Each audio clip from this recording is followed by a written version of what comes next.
안녕하세요. 사연을 부탁해입니다. 오늘의 사연을 소개하겠습니다. 제가 긴 세월을 살아온 것은 아니지만 저는 명절에 대한 좋은 기억이 별로 없습니다. 우리 집은 할머니, 할아버지, 그리고 저 세 식구였는데 명절이 돼도 우리 집은 항상 조용하기만 했거든요.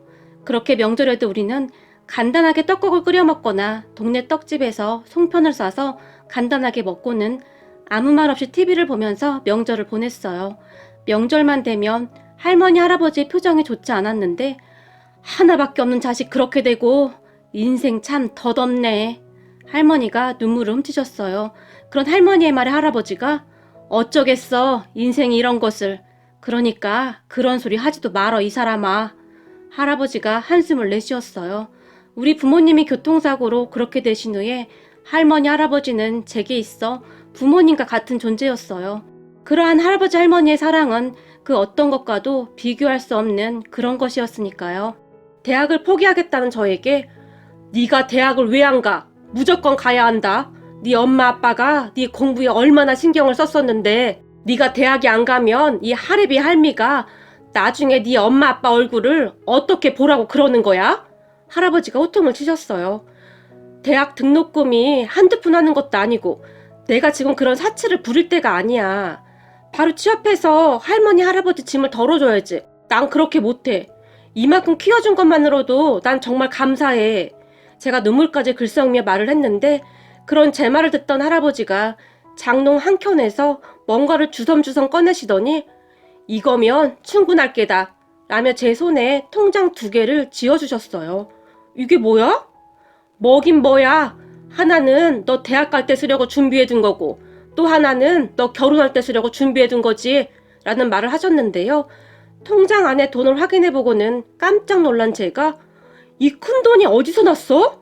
놀라서 물었어요. 그거 네 부모 보험금이랑 합의금 받은 거다. 한 푼도 안 쓰고 그대로 둔 거야. 할아버지가 조용히 말했어요. 아니 돈이 이렇게 많은데 도대체 왜 그렇게 고생을 한 거야? 통장 안에 돈을 보며 제가 속상한 마음에 할머니 할아버지에게 큰 소리로 물었는데요. 그 돈을 우리가 어떻게 손을 대? 그 돈이 어떤 돈인데? 아니 아무리 그래도 그렇지. 순간 목이 메어와 제가 아무 말도 못했어요.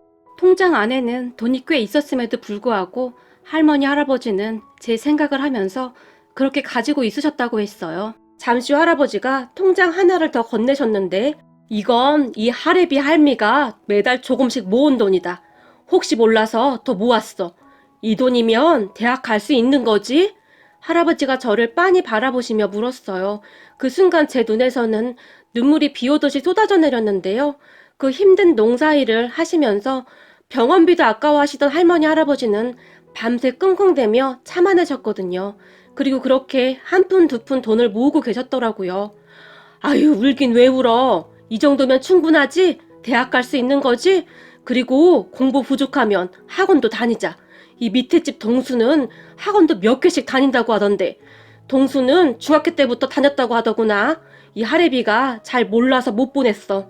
동수 엄마한테 어떤 학원인지 이름도 알아봤다. 너도 학원 다니자. 할아버지가 다시 말을 했어요. 그렇게 저는 할아버지 손에 이끌려 학원에 등록을 했고 정말이지 남들보다 더 열심히 공부를 할 수밖에 없었어요. 조금이라도 나태해지려고 하면 밭에서 일하고 계시는 할머니 할아버지 얼굴이 눈앞에 아른거려서 그럴 수가 없었거든요. 정말 다행이었던 것은 돌아가신 부모님의 머리를 닮은 것인지 공부는 잘하는 편이었기에 할아버지 할머니는 내가 밥을 안 먹어도 배가 불러 제 성적표를 보며 그렇게 좋아하셨어요. 저는 그런 할머니 할아버지 덕분에 잘 자랐고 명문대까지는 아니지만 서울에 있는 대학에 합격할 수 있었어요. 할머니 할아버지 열심히 했는데 미안해. 미안하긴 뭐가 미안하냐? 서울에 있는 대학만 가도 엄청 잘한 거지. 할머니 할아버지는 그저 행복해 하셨어요. 대학에 합격한 뒤 저는 홀로 서울에 올라왔고 대학을 다니면서도 공부를 게을리하지 않았어요. 제 머릿속에는 빨리 졸업해서 취업해야 한다는 생각뿐이었거든요. 할머니 할아버지가 농사일을 그만하셨으면 했거든요. 그렇게 대학을 졸업하고 취업을 하기 위해 노력을 했고 대기업은 아니었지만 중견기업에 취업을 했어요. 그리고 저는 몇 달 동안 받은 월급을 차곡차곡 모아서 그 돈으로 할머니 할아버지를 치과에 모시고 갔어요. 치과가 얼마나 비싼 줄 아니? 안 간다. 내 소원이야. 그래도 안 갈 거야? 나한텐 할머니 할아버지밖에 없는데 이러다가 아프기라도 하면 어쩔 거냐고. 제발 가자. 그렇게 두 분을 모시고 치과로 갔고 치과 치료를 했어요. 치과에서 임플란트를 권해서 임플란트도 해드렸고요. 어찌나 뿌듯했는지 모른답니다. 그렇게 저는 회사를 다니면서 악착같이 돈을 모았고 할머니 할아버지에게 용돈도 드릴 수 있었어요. 그러다 지금의 남편을 만나 결혼을 했는데 남편은 참 좋은 사람이었고 우리 할머니 할아버지께도 정말 잘했어요. 할머니 할아버지도 그런 남편을 정말 예뻐했고요. 거기다 시댁 가족들도 정말 좋은 분들이셨는데 항상 외롭기만 하던 저를 참 많이도 아껴줬어요. 시댁은 시부모님과 시누이가 있었는데 시누이도 정말 좋은 사람이었어요. 그리고 그토록 싫기만 하던 명절이 좋아지기 시작했는데요. 가족들끼리 다 모여서 음식을 만들고 식사를 하고 도란도란 이야기도 하면서 이게 명절이구나 하는 생각을 하기도 했는데요. 다만 저도 없이 홀로 명절을 보낼 할아버지 할머니가 생각나서 마음이 아팠어요. 결혼 후 첫 명절에 시댁에 갔는데 잠시 작은 방에 가서 할머니 할아버지께 전화를 하고 있었는데 할머니 내일 내려갈게. 알았어. 조심해서 내려갈게. 근데 나까지 없어서 우리 할머니 할아버지 심심하겠네. 제가 말했는데 그 순간 저도 모르게 눈물이 흘러나왔고 흐르는 눈물을 손으로 닦아내고 있었어요. 그런데 제가 방에 있는 줄 모르고 들어왔던 시누이가 저를 봤고 제가 급히 고개를 돌렸어요. 우는 모습을 보이고 싶지가 않았거든요. 그런 제 모습을 본 시누이가 급히 문을 닫고 나갔지만 그 뒤 시누이는 아무런 내색도 하지 않았고 평소와 똑같이 행동했어요. 그리고 명절 다음날 할머니 할아버지에게 가려고 준비를 하고 있었는데 시어머님이 이거 가져가서 할머님 할아버님 드려. 내가 따로 준비해둔 거다. 라며 음식을 정성스레 싸서 저에게 주셨어요. 감사해요 어머님.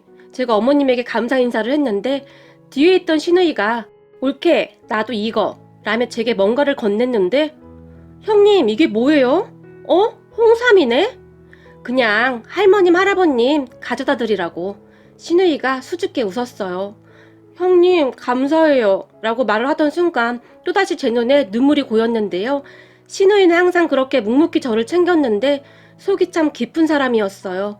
제 친구 시누이들은 명절에 와도 손 하나 까딱하지 않고 올케를 그렇게 부려먹다 간다고 하던데 우리 시누이는 잠시도 가만히 있지 않았어요. 그런 시누이에게 항상 감사한 마음이었어요. 그렇게 우리는 평화롭게 지내고 있었는데요. 그 다음 해 명절을 앞둔 어느 날 이번 명절에는 친정에 당신 혼자 다녀오면 안 돼? 여기서 멀기도 하고 나도 좀 피곤해서 그래. 남편이 피곤하다는 듯이 말을 했어요. 그런 남편에게 같이 가면 안 돼? 할머니 할아버지가 당신 많이 예뻐하시는데 보고 싶어 하실 것 같은데 제가 부탁을 했지만 평소와는 다르게 남편은 완강했는데요.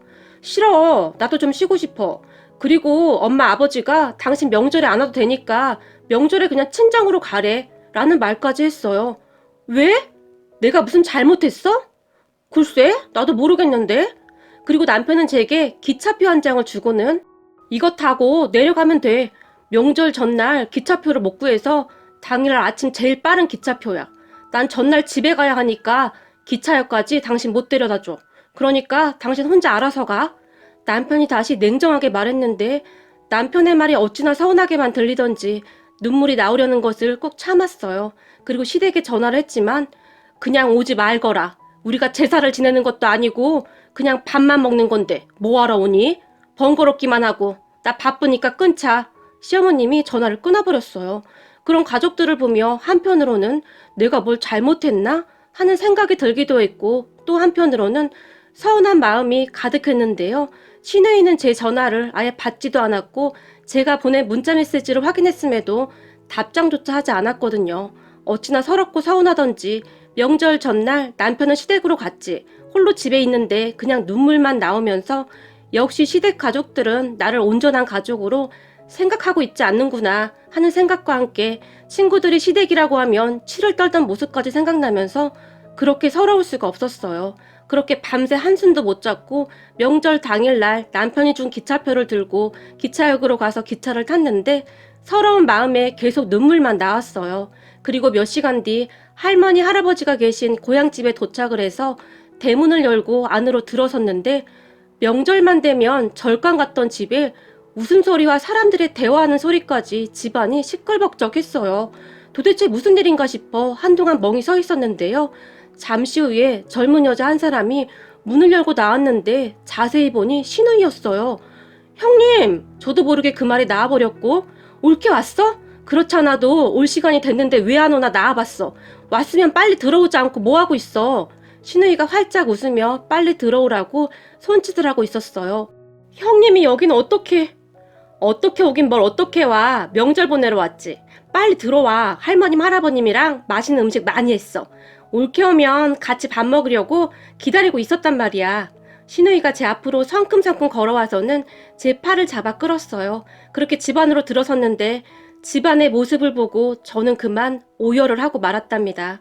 집안의 시부모님과 신우이 그리고 우리 남편이 상을 차리고 있었고 할머니 할아버지 얼굴에는 웃음이 가득했어요. 왔니? 다들 너 기다리고 있었다.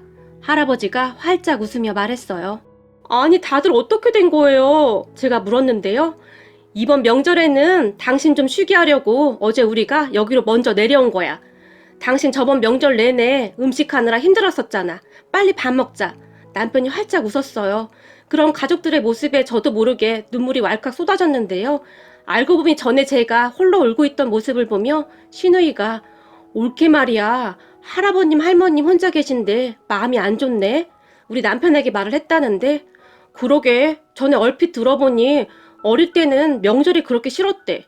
집에 찾아오는 사람도 하나도 없이 하루 종일 TV만 봤다고 하더라고. 그래서 결혼 후 첫 명절 지낼 때 그렇게 좋았다고 하더라고. 진짜 가족이 생긴 것 같아서. 남편이 신우이에게 말을 했다고 하는데 그런 남편의 말을 듣고 신우이가 마음 아파했다고 합니다. 그랬던 신우이는 그런 남편의 말을 한동안 깊이 담아두고 있었다고 하는데요. 명절을 앞둔 어느 날 엄마 아빠 올케 보면서 맨날 친딸같이 생각한다고 말만 하지 말고 한번 실행에 옮겨봐. 우린 이제 가족이잖아 라며 그의 명절 할머니 할아버지가 계신 곳에 가서 명절을 같이 보내자고 제안을 했다고 해요. 물론 신우이가 말을 꺼내긴 했지만 시부모님이 안 된다고 반대하면 그만이었을 텐데 네 말이 맞구나. 맨날 말로만 친딸 같다 그랬으면서 우리가 그동안 며느리 마음도 못 헤아렸구나. 시부모님도 흔쾌히 허락했다고 합니다. 그렇게 신우이의 지휘 아래 명절 전날 내려와서 할머니 할아버지와 함께 음식을 만들면서 도란도란 이야기도 하고 그랬다고 했는데요. 우리한테도 이런 날이 다 있구나. 할머니가 조용히 눈물을 닦아내셨어요. 우리 부모님이 그렇게 떠나신 뒤 제대로 된 명절을 지낸 적이 없으셨던 할머니 할아버지는 그저 행복해 하셨어요. 그렇게 우리는 할머니 할아버지 집에서 다 같이 하룻밤을 자고 올라왔는데 집이 좁아서 제가 많이 미안했지만 오랜만에 거실에다 이불 깔고 다 같이 자면 되겠네. 신우이가 신나는 표정으로 말했고 우리 가족 모두는 거실에 누워서 이런저런 이야기를 했어요. 이렇게 누워있으니까 옛날에 내가 어렸을 때 말이야. 형제들끼리 쪼로로 한 방에 누워서 이런저런 이야기를 하다 잠들던 생각이 나네. 그렇게 한동안 이야기를 하고 있으면 얼른 자!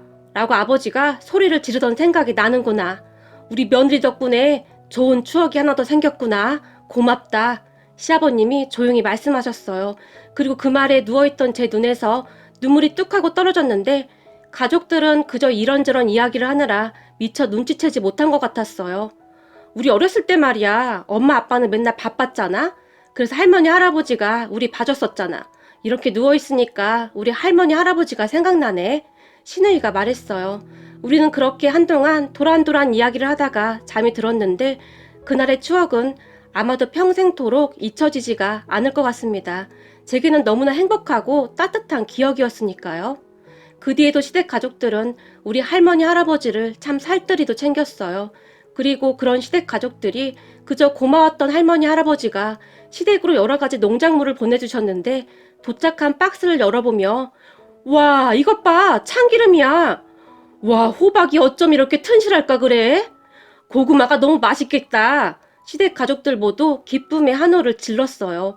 어떤 친구의 말로는 친구네 친정에서 친구네 시댁으로 농작물을 보냈더니 친구네 시어머니가 누가 먹는다고 이런 걸 보내? 이거 버리는 것도 큰일인데 도대체 왜 보낸 거야? 라는 말을 하더래요. 물론 친구가 듣는 자리에서 말을 한 건 아니었지만 그 소리를 몰래 엿듣게 된 친구가 큰 충격을 받은 것은 말할 것도 없었고요. 그러한 이야기를 많이 들었던지라 사실 저도 조금은 걱정하고 있었지만 우리 시댁 가족들은 정말 너무 순수했어요. 그리고 그런 가족들의 따뜻한 말 한마디 한마디 덕분에 제 성격도 정말 많이 밝아졌는데요. 그전엔 항상 뭔가 전전긍긍하고 눈치를 많이 봤었는데 이제는 매사 모든 것을 긍정적으로 생각하고 받아들이고 있더라고요. 가끔 시부모님께 야단을 들을 때도 있지만 그다지 신경 쓰지 않고 있어요. 시부모님은 시누이와 저를 대할 때 어떠한 차별도 하지 않고 항상 똑같이 대했으니까요. 그리고 시댁 가족들과 함께 있으면 왠지 저에게도 커다란 울타리가 생긴 것 같아 마음이 그렇게 따뜻할 수가 없어요. 우리 시부모님은 누군가 제 험담을 하거나 하면 절대 참지 않으셨거든요. 거기다 우리 시누이는 정말이지 이런 사람이 세상에 또 있을까 싶을 정도였으니까요. 말 한마디 한마디를 어찌나 따뜻하게 해주는지 모른답니다. 물론 바른 부모님 밑에서 바르게 자랐으니 당연한 것이겠죠. 명절이 다가올 때마다 제 친구들이 명절 증후군이다 뭐다 우울해하지만 저는 가족들과 다 함께 음식해서 먹을 생각에 설레기까지 합니다. 우리 시부모님과 시누이를 보며 항상 따뜻한 마음으로 배려하며 살아가겠다는 생각을 하게 됩니다. 어머님, 아버님, 그리고 형님, 많이 부족한 저를 항상 예뻐해 주셔서 정말 감사합니다. 저도 항상 효도하며 살아가겠습니다. 고맙습니다. 오늘의 사연은 여기까지였습니다. 이토록 아름다운 사연을 읽으며 우리 모두의 명절이 이렇게 따뜻하다면 얼마나 좋을까 하고 바라봅니다. 남은 추석 명절 잘 보내시고 혹시 운전하시는 분들께서는 안전운전하시길 바랍니다. 아직은 많이 부족한 사연을 부탁해를 항상 애청해주시고 아껴주시는 모든 분들께 다시 한번 감사 인사 올립니다. 즐거운 추석 명절 보내시기 바랍니다. 고맙습니다.